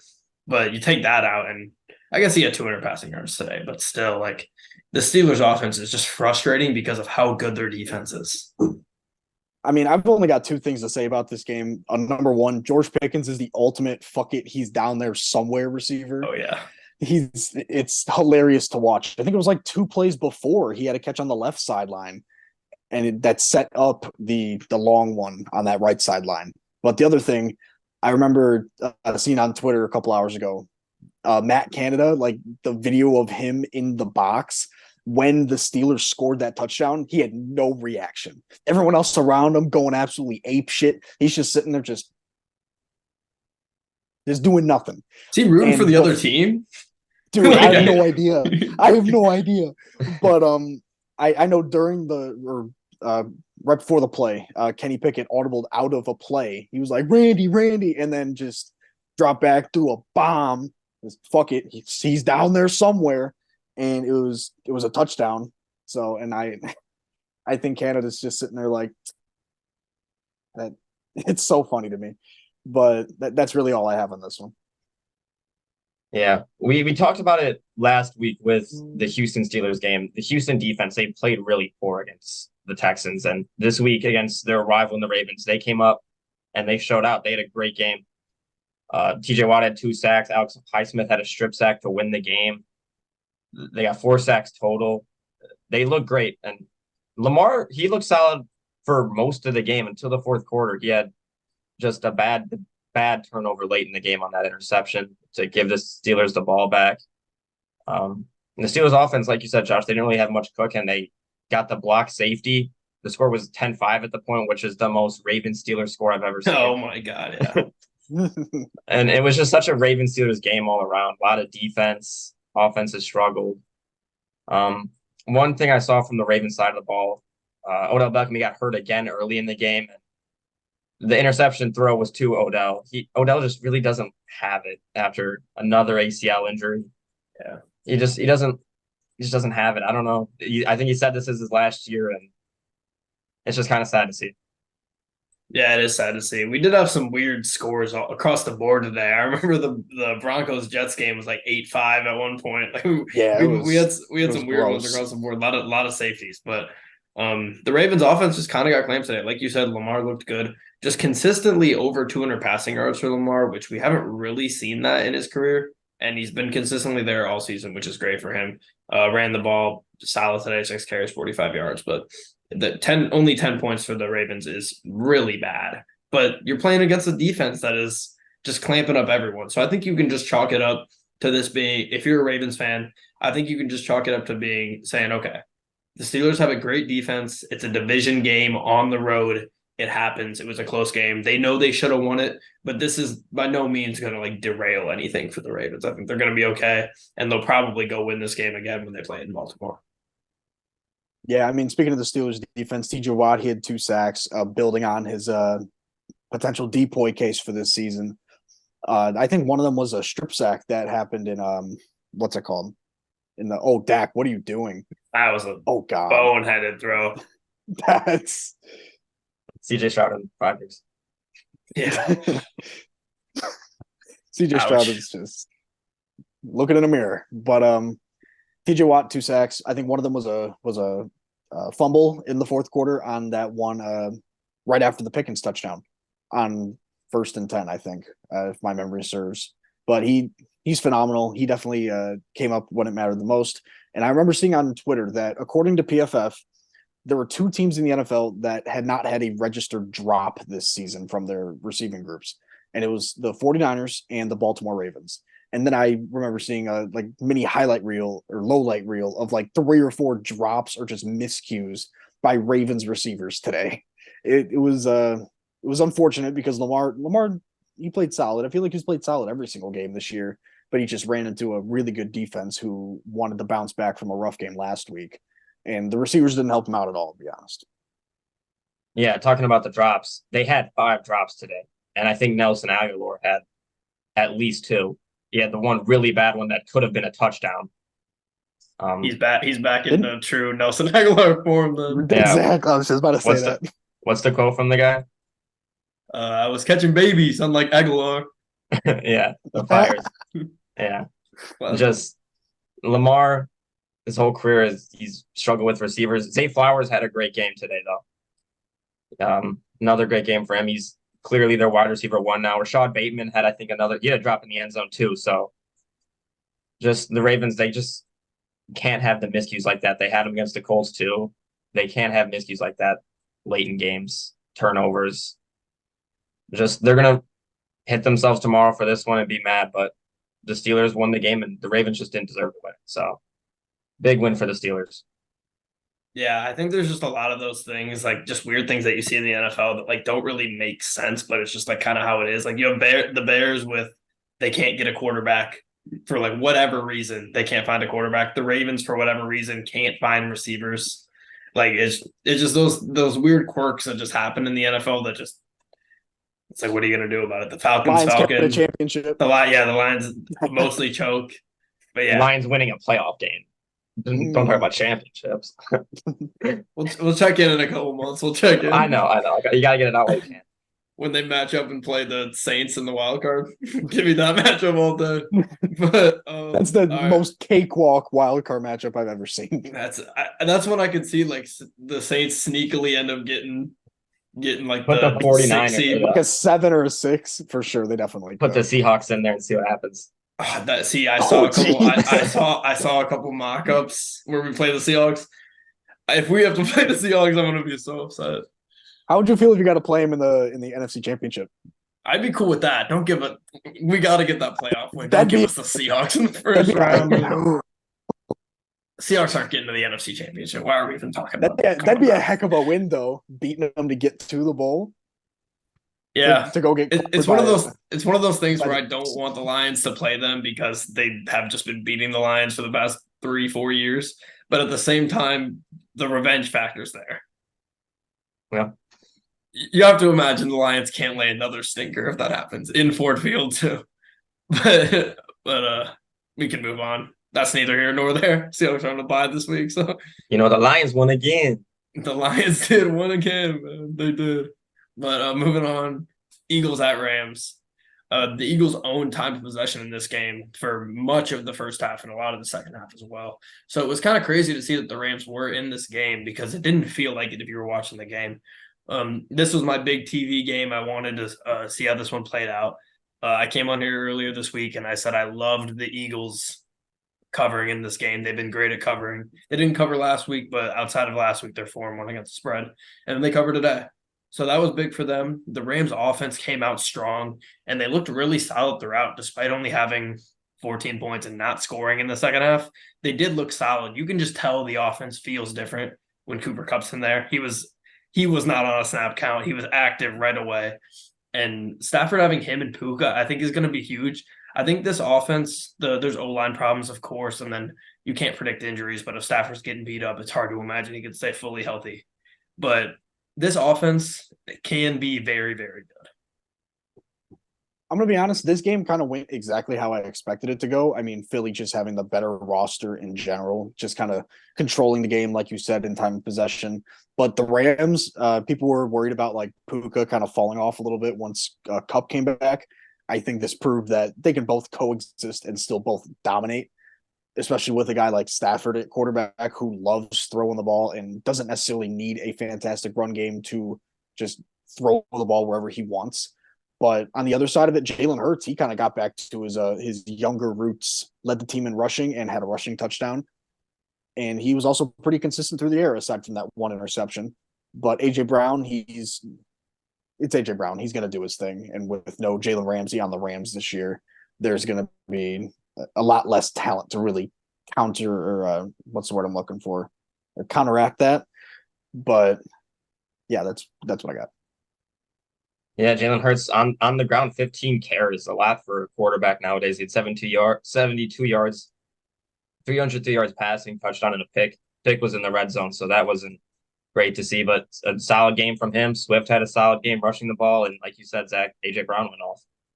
And then the tight end, Dallas Goedert, had his best game of the season, 8 catches, 117 yards, and a touchdown. So everybody was pretty much involved except for Devontae Smith. And then on the defensive side of the ball, Jalen Carter continues to just he's playing at an all-pro level at this point. He's kind of starting to run away, in my opinion, with Defensive Rookie of the Year. He had 4 tackles, 2 sacks, 2 tackles for loss, 2 QB hits, was all over the field. Hassan Reddick had 2 sacks as well. So the Eagles D-line, they were able to beat up on the Rams O-line, which has looked solid at points this year. But the Eagles defense just played great. And Matt Stafford, he was able to have a solid game. Like you guys said, he got the ball to both Puka and Cooper Kupp and Tutu Atwell at moments. So this offense could be something solid. They just need their offensive line to hold up a little bit and give Matt Stafford time to get the ball out. Yeah, the Eagles they kind of feel like a weird team. Like you said, Mike, a lot of runs for Hurts today. And it wasn't like a lot of like outside runs either. It was a lot of draws, a lot of between the tackle stuff, just kind of letting him bang down there, which is an interesting strategy. I guess he's a bigger quarterback. You don't worry as much about him getting hurt. But he is reckless at times. The thing about him though is like, now that I say that out loud, I kind of don't agree with the fact that he's reckless, because the way he like falls, he doesn't slide, but he always like turns his back to guys and kind of like tumbles. So he doesn't like get hit hard. He gets maybe like a shin to the back or something. But I feel like you never see him slide. So it's weird. He's like kind of the inverse of Josh Allen. But yeah, the Eagles, like they've covered, like I said, 4 out of 5 games, and they've won the games that they should, but they still do look a little underwhelming. They should have won this game by more. You saw in the second half. I don't know if you guys saw it, but it was they were in the red zone. Hurts had Quez Watkins wide open, calling for the ball in the end zone, and he throws it to Devontae Smith at incompletion on the right side. I think they ended up settling for a field goal there. But yeah, a lot of still some stuff like that with Hurts, where what we saw earlier in his career, like 2 years ago, where he would stare down receivers and not make his reads as much. I think he needs to get away from that, because that's been a problem. But it's like I said, it's hard to criticize a team that's 5-0 and has covered 4 out of those 5. I mean, I think it's kind of a situation where the Eagles are still trying to find their identity a little bit. Like they've got all the talent, which is why they are 5-0. But offensively, I've talked about it a little bit before, but they've got a new play caller, a slightly different system. They've still got the tush push, obviously, but so do a bunch of other teams in the league. But they just don't look like their old selves. But because they have that talent, they're still just going to outperform you. They can still run the ball really well against poor run defense teams. I think that's correct English. But passing the ball, they haven't had that game where they just dominate you, where Hurts is just like he's seeing every single read. He's just really quick with his decisions. He hasn't had that game yet. And I think it was around this time last year where he really kind of just like started figuring that out and like introduced himself to the league as a passer. So maybe he's just starting a little slow this year, or he's just getting used to the new system. But it's definitely something to keep monitoring as we go forward. But they are 5-0. So like you said, Josh, very hard to criticize that team. Yeah, touching on the Jalen Hurts tackling, he never seems to really take big hits like that. And I'm not a fan of my team going to work out with other teams' players, but I'd like to see Anthony Richardson go and get some lessons on Jalen Hurts on how to not get hurt. That'd be very nice. But the Eagles, the tush push has just been, it's unstoppable when the Eagles do it. And I feel like I saw it multiple times this year or today. I saw the Cardinals do it with Josh Dobbs. They got a first down. I think we are getting to the point where it's definitely going to get banned sometime soon. There's been a lot of teams. It shouldn't be. The Bears. Yeah. It shouldn't be banned though. Like if you watch other teams do it, they're not executing. They still get the first downs. That's the thing. I haven't seen it recently get stuffed since. I saw the Giants go like over 3 on it. Okay, the Giants. We're not the Giants. The Giants are over 3 on everything they've done. Yeah, they haven't done anything right. The Giants are just excluded from the NFL at this point. Yeah, but like it took the Bears 5 weeks to even put that in their playbook, and then they went 3 for 3 on it in the Thursday night game. But I mean, it's such a. Well, they have the mold for it.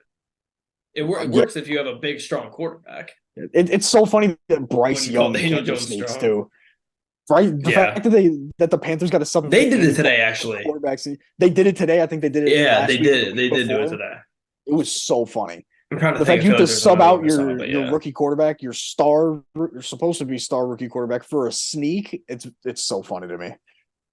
I mean, I don't think that's that crazy considering Andy Dalton's way bigger than him, and why would you? Well, yeah, it's just obviously like it makes sense, but it's still just like you gotta sub out your quarterback because he's too small. Like, yeah, it's just the Bryce Young small stuff needs to stop.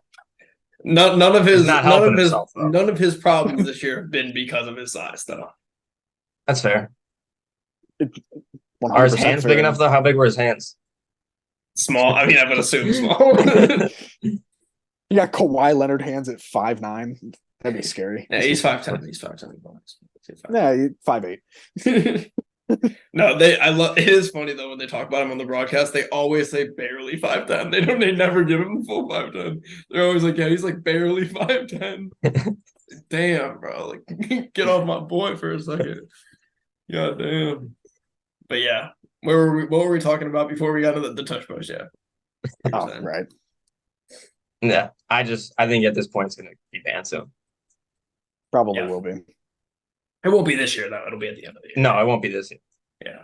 And so the They're Eagles gonna got look at to like they're gonna look at like player safety, and they're gonna like claim that's the reason because they have like a bunch of people on top of each other. Pause. It does look And painful just as hell though. Like it seems like everybody just outside of the two guys in the back who kind of just push and then they're good. Everybody else seems like they're taking a beating on that play. like the O line and the D line, like if you go low and then you get like pushed backwards, you can have like two or three guys on top of you pause and just like it like 275, 300, 330 even. That's like you could have over 1,000 pounds of weight just pushing on you, and that could cause damage, especially on like just legs or arms that are just loose and hanging out there. Yeah, and if there's one bad injury, that's going to be enough for the league to be like, we're not doing this shit. No. Right. That's all. That's all it'll take. It's a bad one. But God forbid, hopefully that does not happen.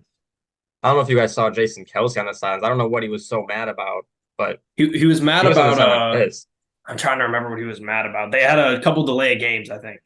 Or they kept like not being able to get like the receivers weren't getting set, so they had a couple delay games. They had to waste like a couple timeouts. He was pissed about that. But I just saw the Jason Kelce documentary last night. It was actually pretty good. I need to get to that. I've seen like TikTok clips and whatnot. It's a good watch. Moving on, next game here. Bengals win over the Cardinals. This was a big win for the Bengals. I think they really, really needed to have a semi-dominant win. This definitely was not a dominant win by any mark, even though they did win by 14. But this was a win they absolutely needed. Is that another interception for the Cowboys? That's insane. Is it Dak still? Or oh wow, yeah, that's Dak. Yeah, it was Dak. But anyways, Burrow and Chase got a proper get right game against a defense that was overperforming up until this point. So I think this is, even though you look early in this, if you told me before the season that the Bengals would have a tough start and that their first like solid win would be at Arizona, I would say that's not a solid win. But at this point in the season, I would say that kind of is. The Bengals didn't play around. They had every opportunity to play around this game, and once they had an opportunity to put it away, they put it away. First things first, Jamar Chase had a day.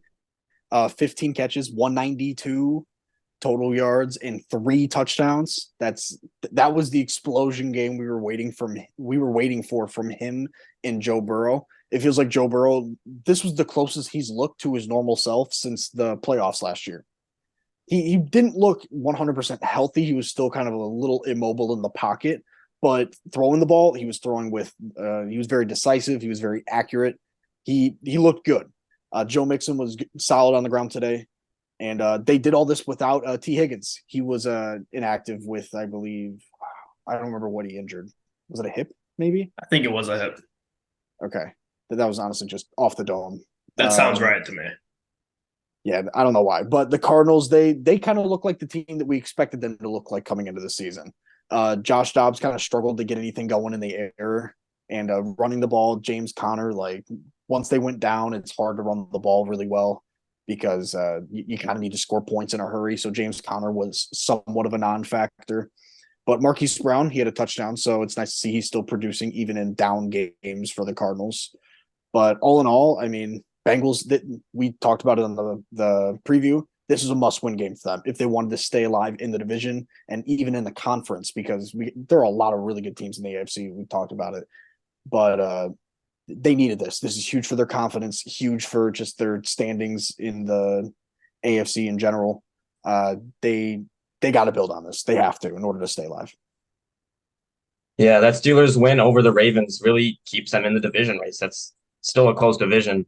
You said it, Jamar Chase went off, franchise record for receptions in a game. And we finally got a glimpse of the Bengals we've been expecting to see. Joe Burrow, that deep throw to Jamar Chase, finally they were able to hit on a deep ball. They scored a touchdown in the first half for the first time this season, and they'd only scored 3 touchdowns total going into this game, so that was big for them. Their defense played all right. Trey Henderson had a good game. Josh Dobbs wasn't awful, but wasn't great. He had 3 turnovers. He did have 2 touchdowns. James Conner got the knee injury after the big run, so that really hurt their offense. Although the rookie came in, he was solid. And like you said, Zach, Marquise Brown looked good. So the Bengals, they did what they had to do. They finally had somewhat of an offensive explosion, and they got the win. Yep. like we said, the Bengals absolutely had to win this game, and I'm happy that they did go in there and win it. The Cardinals didn't play horrible. The turnovers just kind of killed them throughout. They kind of made it where they had really no chance to come back. I think there a pick six in this game. I don't remember. I think there was, I right? think there was, yeah. Yeah. Yeah, it I Yeah, was think the pick the guy. pick first six half. in the first half, yeah. But yeah, the Cardinals now sit at 1-4, and although they've been really competitive in a lot of their games, they're not outside of the Caleb Williams territory now. So I think this is maybe best case scenario if you're a Cardinals fan. They're showing hope. You see that there's pieces of this team and Gannon that can produce a winner one day, and you don't want today to be that day. I'm sorry, I just keep seeing them showing Trey Lance. I'm waiting to see him if we're gonna get some live action, but yeah, The that's all pick I got. six, the pick six in the first half was Cam Taylor Britt picking off Josh Dobbs for Former that Titan, pick right? six. That again sounds right, but I Yeah. honestly don't know. But the Bengals defense they played well. Cardinals, yeah, they just don't have the talent to keep up with really anybody else in the NFC West, let alone the entire NFC. They they might, it depends on how they look when Kyler comes back, but or if Kyler comes back. But maybe they do go for Caleb, or they tank for Marvin Harrison Jr. if they only end up getting pick number 2, with how the Panthers are looking this year. Because the Panthers don't look very well coached. The Cardinals look very well coached, like they're establishing a good culture, and they're just missing talent. Rather than the Panthers, who don't have a culture, they don't have talent, and they're kind of just trying to get through the season while not ruining their rookie quarterback. So, yeah, Bengals needed that one. Yeah, the Bengals just did what they should be doing all year. Their offense played good. Their O-line played all right, and they won a game against a team they should beat. So hopefully that gets them back on track. Yep. All right, and moving on to the Nathaniel Hackett Bowl. I am very happy to see the Jets won this game. Sean Payton was kind of talking crazy, like we said in the offseason, throwing around the offseason champs. But the Jets go in there and they win a game that it's crazy to look that it ended up being 31-21 for it was sitting like 8-5 for a minute, like we just said. A really wacky game, but both of these teams I feel like are going to produce wacky games. You don't know what you're going to get from either team on, I want to say either side of the ball. The Jets defense is really good, but they've had their spots of weakness. But overall, you don't really know what you're getting from these teams week in and week out. And that's kind of what we saw this game. The Broncos had some decent drives and ended up having to settle for field goals in the first half, which was fine. They looked pretty good. But then the second half, they just came out completely flat and they just got back to their old punting ways where every time I swear that they would get the ball, I would turn my head and look at the Eagles game and I'd look back and they'd be punting it. So it's wild to see. It's kind of the same old from the Broncos.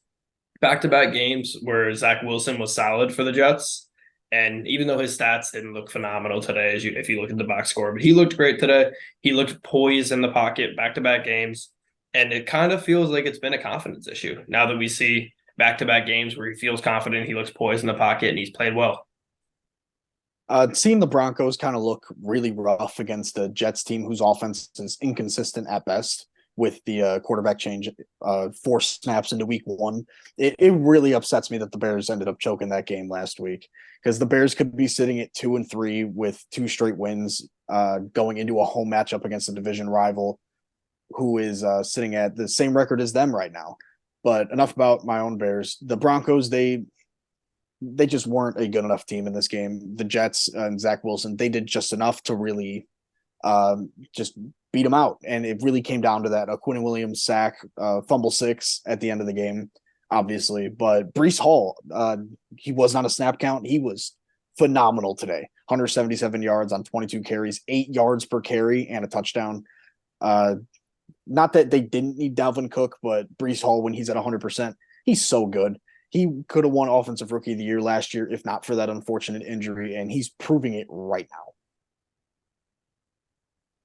Yeah, definitely. But speaking on Sean Payton, it's got to be embarrassing for him. In the offseason, one of his exact quotes on it was that this was one of the worst coaching jobs in NFL history. And now he goes and plays against that coach. He's now 1-4, and he lost to that coach that he said was one of the worst coaching jobs. So Does that make this an even worse coaching job? I don't know. But and I've always liked Sean Payton. It's just sometimes you guys got to keep your mouth shut, and he's falling victim to that right now. But you touched on it, Zach. Brees Hall had an incredible game, 22 carries, 177 yards. It is really, they didn't need to sign Dalvin Cook at this point. They had Michael Carter as a backup already. Dalvin Cook has not looked great. He's looked like a shell of himself, but they didn't really need it. And Zach Wilson, outside of that last interception to Pat Surtain, where he just kind of inaccurately placed the ball, he played all right. So the Jets, they just need to keep banking off of just hoping that Zach Wilson has all right games, that their defense will play good. Maybe they can find a way into the playoffs and Aaron Rodgers comes back. I just don't see that happening, but good win for him. Yeah, that Pat Surtain pick was ridiculous. It was it was a misplaced ball from Zach Wilson, of course, but that pick was just to bobble it and then catch it between your legs was just crazy. But the offense just never gave them a chance to win this game. I also really like Sean Payton. I've always liked Sean Payton, even though he's kind of a shady guy, as we know. But yeah, you hate to see it. The Kevin James memes were flying. Oh my. As they're going to in this era that we're in, but yeah, From good the win Jets for social media. Yeah, I know That was amazing. That was good, fantastic. They had that one cooked up for a few months probably, but yeah, good win for the Jets. It's crazy to think that maybe if a couple of flags went their way last Sunday night, that the Jets could be sitting at 3-2 with a win over the Chiefs. So I'm not fully giving up yet. Maybe it's just sympathy, but I want to see Zach Wilson succeed. I really do. And this exact situation is the exact reason why head coaches keep their mouths shut and only say like the boring responses like, yeah, we just gotta focus on execution or stuff like that. Because if you open your mouth and start bad mouthing another coach, and it'll bite you in the ass just like this. And it's the funniest way possible that this happened, but that's why coaches are they're very self-critical in those press conferences and all those interviews and stuff like that.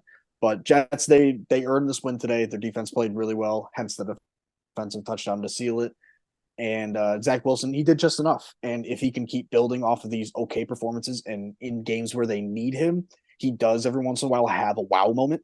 This Jets team could be hovering around 9-8 maybe come playoff time, and they could sneak in as a wild card. And depending on Aaron Rodgers, we don't know how his body's going to react to surgery, rehab, all that, because he's 39. We don't know how older guys tend to heal a little bit slower. And was that a safety?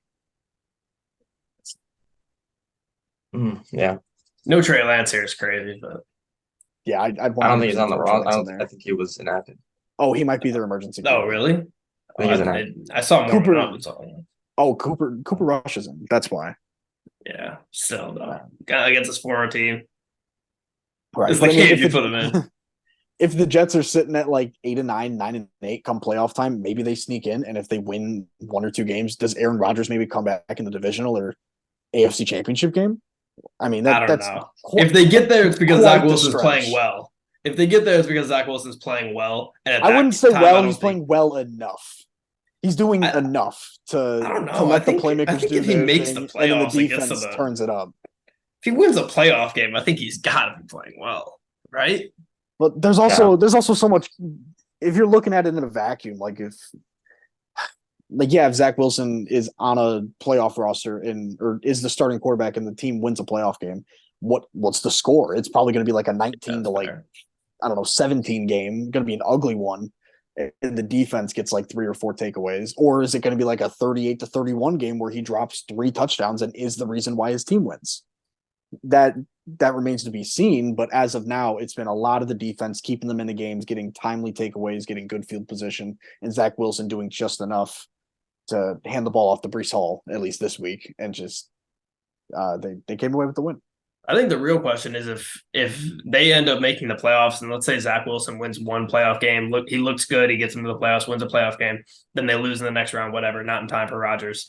Next season rolls around, do you let Rodgers come back off the Achilles? I would 100%. But at the same time, if Zach Wilson's playing well, why are you going to stunt it and then sit him?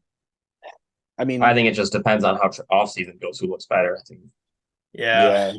that's a tough I situation mean, though. at least you know that if Rodgers isn't like playing well post Achilles injury, you do have that guy who performed for you last year to bring you to the playoffs.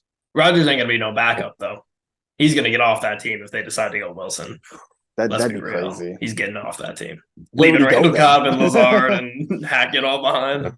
All of his boys. A lot of ifs, though. A lot of ifs. Yeah, for Totally, sure. 100%.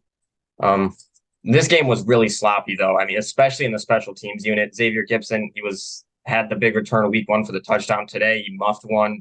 He was lucky to recover it. Then he muffed another one and lost it. And then he just got completely taken out by one of the Broncos gunners, which was a flag. But there's a sloppy game all around. And Russell Wilson, though, if you have a bright spot for the Broncos and Sean Payton, it's that Russell Wilson has looked all right. He's looked better than he did last year. He had a solid game. Jaleel McLaughlin had a solid game. Just a good running back that can pair with Javante. So He's the top Broncos, half. what do you mean?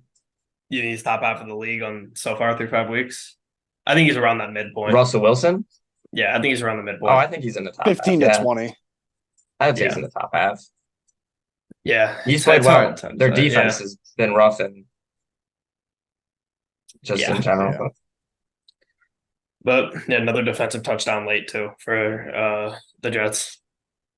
What do the Broncos do if they finish with one? They take Caleb Williams. Yeah. So what do they do with Russ? Who's going to take that contract? No one. You just have to eat. They got what, 2 more years? Yeah, you just take the dead cap. Yeah, you just cut him and eat it. Yeah, you just have to eat it. That's exactly what it is. And then Russ either retires or I don't know. I could see him going somewhere like wow. I could see him going somewhere weird like I feel like Atlanta would be a solid place for him if they don't if Geno doesn't look totally special, is that out of the question? I mean that we're talking big hypotheticals right now, but yeah, no. But yeah. We're kind of just waiting for the end of this Dallas San Francisco game, just so we have a final stat line for everybody. Yeah. To be honest, we got another game in between here, so we can just move on. Yeah, that's unless true. you guys got anything else to say about the Hack and Bowl. All right, moving on here. Last non-Sunday night football game: Chiefs at Vikings.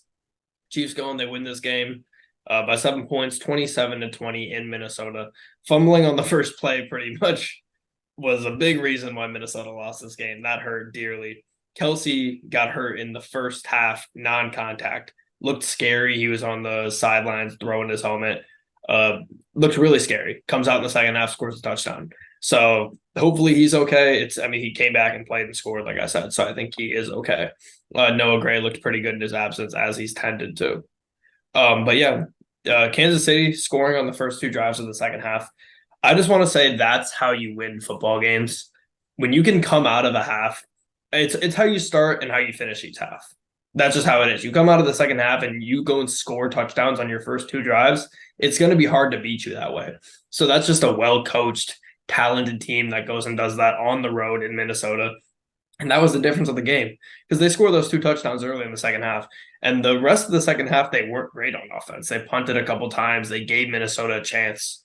But another situation where these one-score games catching up to Minnesota. Yeah, for sure. I mean, you also forgot to mention the Justin Jefferson hamstring injury. Yes, missing him. They were missing him for like the final 3 or 4 drives at least. So they definitely could have used him on that. I'm trying to remember. It was the drive right before. It was the drive of that called pass interference, but it wasn't on I think 4th down, and then they ended up just giving the ball back on downs. I mean, Jordan Addison, he played solid in relief, so to speak, and then Hawkinson got hurt at some point too. He missed 4 or 5 plays, but missing Justin Jefferson, easily your best player in that situation, that's so tough, especially when the final score is only a 1 possession game where he could have made a difference. It's a tough pill to swallow, but Minnesota's sitting at 1-4 now, same category as the Bears. Who would have thought? I mean, we still saw. Wow, we still got to see Green Bay tomorrow night, but it's going to be the NFC North is like we said at the beginning of the year, it's been wide open. Detroit's running away with this. And honestly, I said it from the start of the offseason, to be honest. They should be. They're one of the better coached teams in the division, and they didn't get extremely lucky last year like the Vikings to finish at 13-4 while going 11-0 in one score games. They got better too. The Vikings, they cut a couple of key veterans, and they had Daniil Hunter holding out for a little while with the contract issue. And Harrison Smith, he hasn't been that great this year. He's getting older, but that's just regression that everybody deals with, except for Tom Brady. But Mahomes, he kind of looks a little human this year. So how much of Eric Bieniemy is he really missing? That's my big question. Because I mean, Mahomes, he's still making those wow plays, like where he's like doing side like crazy arm angles. He's like scrambling, like just making something out of nothing and finding Kelsey over the middle of the field. But in structure, they're not getting as much as they would in years past. And I think Eric Bieniemy is a big reason to that. It's something what I know what he's laughing at. Yeah, John Lynch is just down there dapping up all the players. That was so funny. That's great. I've never seen that with 4 minutes. There's a couple clean ones in there too. Oh my goodness. Yeah. But it's something to look at because Mahomes, he looks human this year. And I think part of that is losing his OC that he's had his entire career. So it's definitely something to keep an eye on. I think part of Mahomes' struggle is just trying to get back with Kelsey. Kelsey's missed a decent amount of time in the preseason and so far this year. And he's been spreading the ball out to a lot of different receivers. He doesn't have Juju. He had Juju last year as one of his main target guys. We saw Justin Ross today, who I don't think we'd seen since week 1. He had 2 catches. It was only it was 28 yards, but it was nice seeing him back out there. Like you said, Josh, Kelsey got hurt and then just appeared in the second half, and he finished with a solid day, 10 catches, 67 yards, and a touchdown. So it was kind of what you would expect to see. And the Vikings and just the NFC North in general, as they say in college basketball, this seems to just kind of be a one-bid league. The Lions are just running away with it.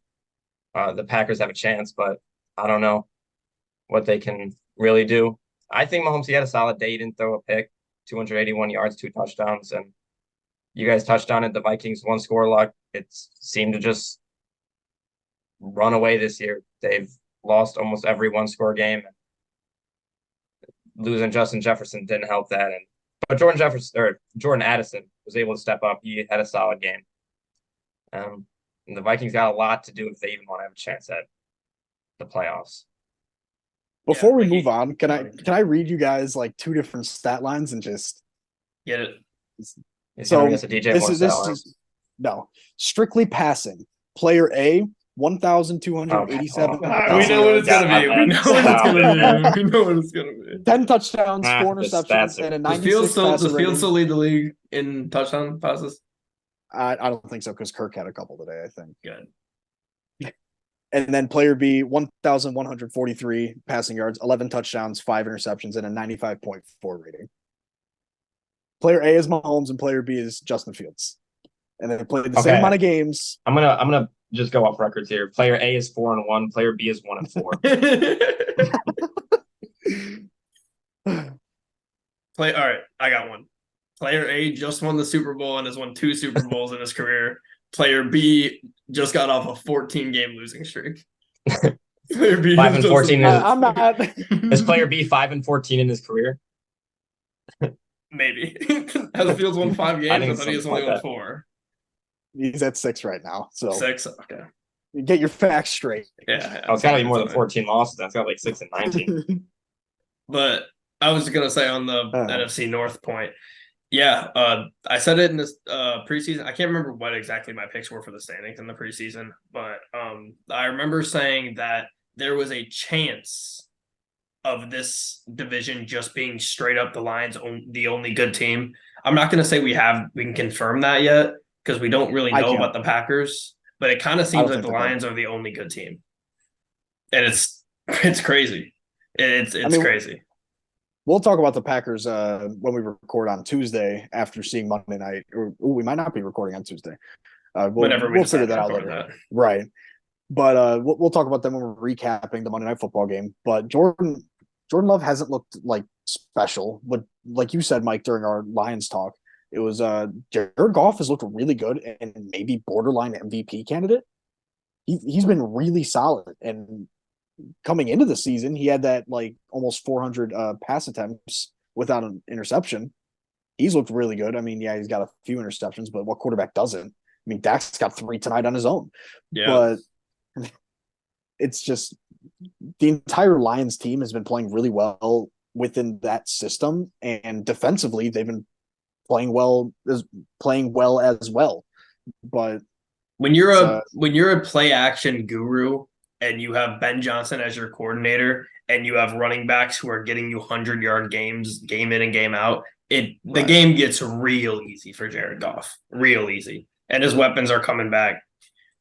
But he has looked phenomenal. Kirk has not even really looked that bad, but it just hasn't been able to execute when it comes to getting in the end zone.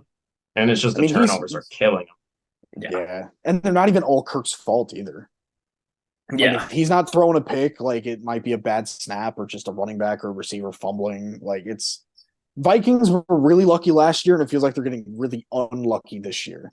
And I can't say it's not deserved after what they did last year, but that's exactly how I feel. They probably are better than 1-4, to be honest.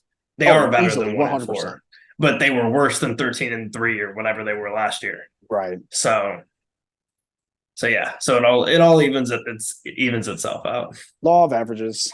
Maybe the Lions will have the division locked up by Thanksgiving. We'll see. we got to see the Packers still, but I only said that because we play the Packers on Thanksgiving.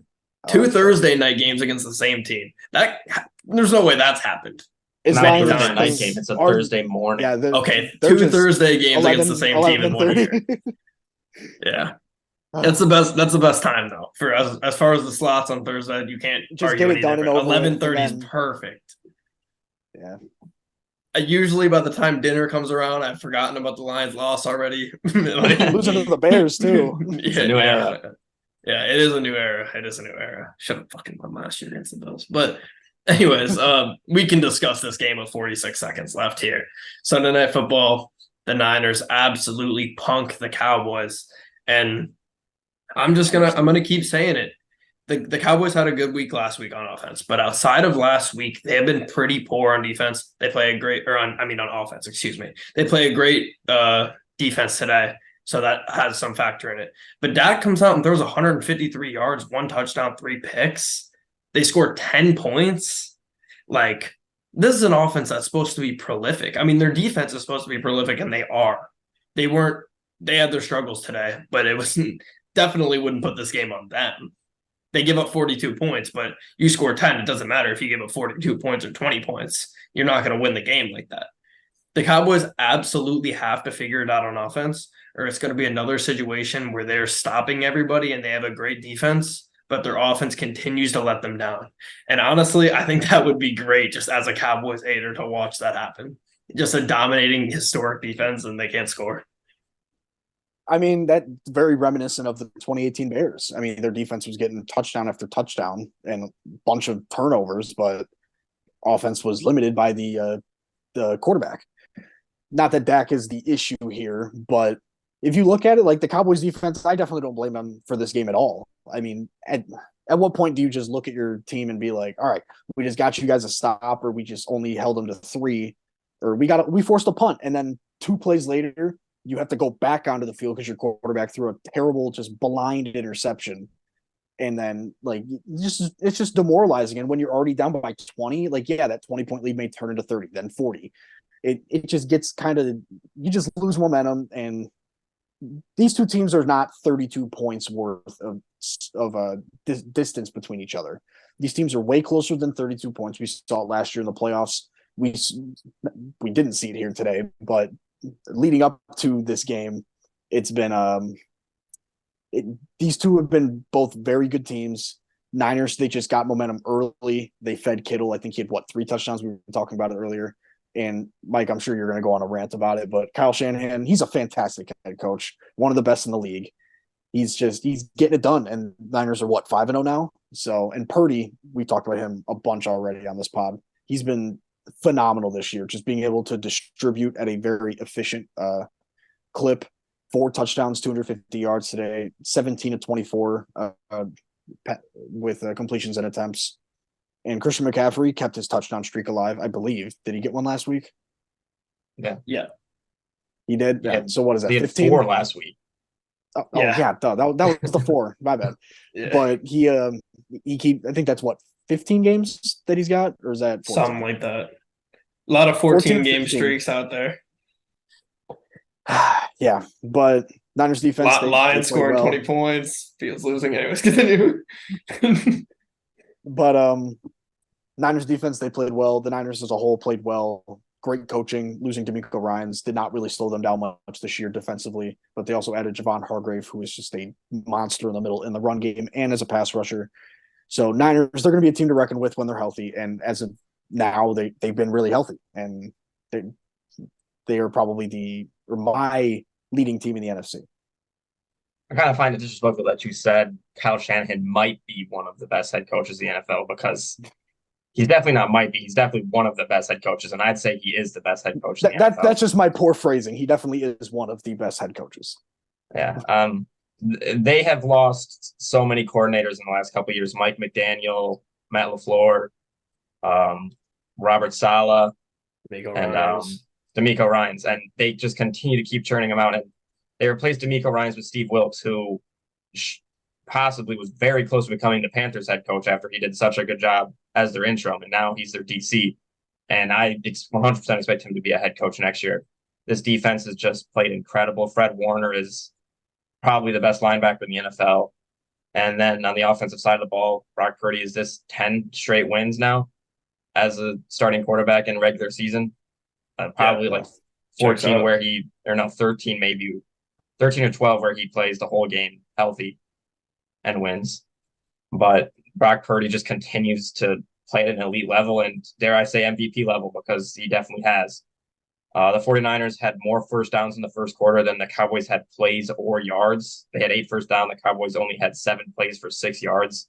So the Cowboys just got punked. The 49ers, the game was over early in the fourth quarter, probably in the third quarter. And by the fourth quarter, we said it earlier, the 49ers owner was just dapping up the players, giving them high fives with like 4 minutes left in the game. They were taking off their jerseys. It wasn't even a game. The Cowboys should feel embarrassed, considering they're one of the best teams, or should be one of the best teams.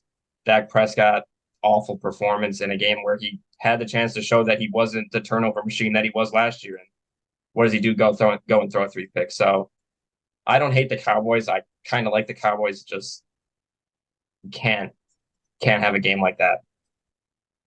The Cowboys are kind of I think they might be the way that the AFC teams and fan bases look at the Pats. That might be kind of the same way that the NFC fan bases look at the Cowboys. Like, just hate their fans.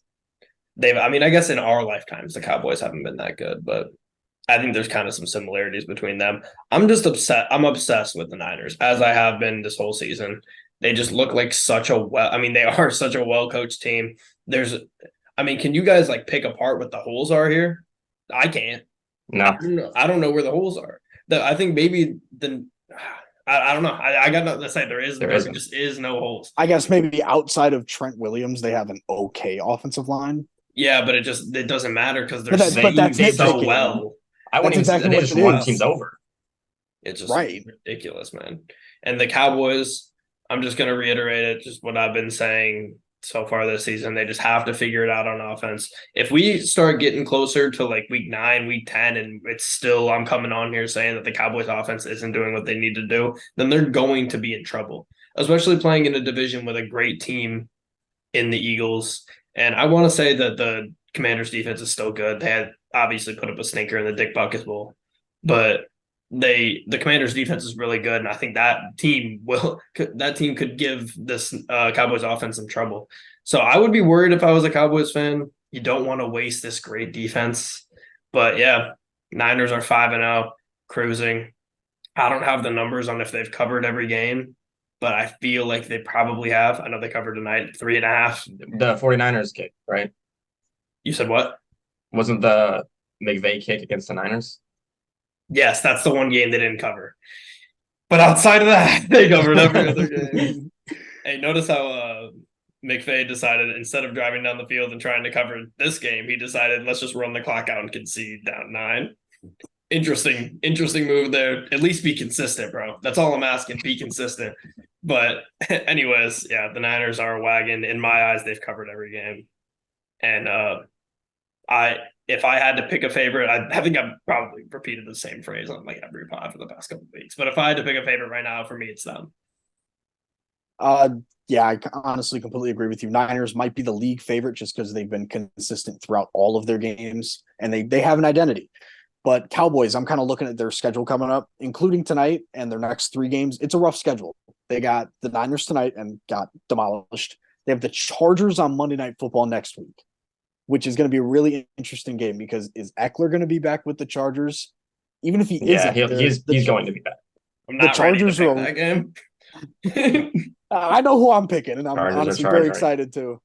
But the Chargers have a talented defense, whether they actually stop the Cowboys. But like you said, Josh, Cowboys offense has been, they haven't been great. So that'll be a good game, and it's going to be a tough game. And then they have the Rams in Jerry World, which Rams we don't know what we're going to get from the Rams on a week to week basis. Wow, can't talk today.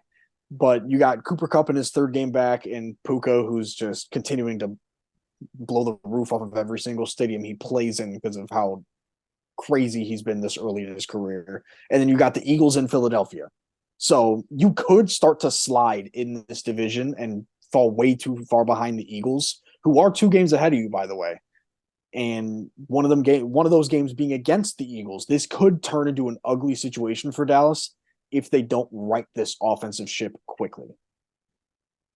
Well, I don't think they're going to be in the division race, really. I think the 49ers are just the Eagles are just a better team. And I think at this point, there's just a 2-headed monster in the NFC with the Eagles and the 49ers as just the top 2 teams.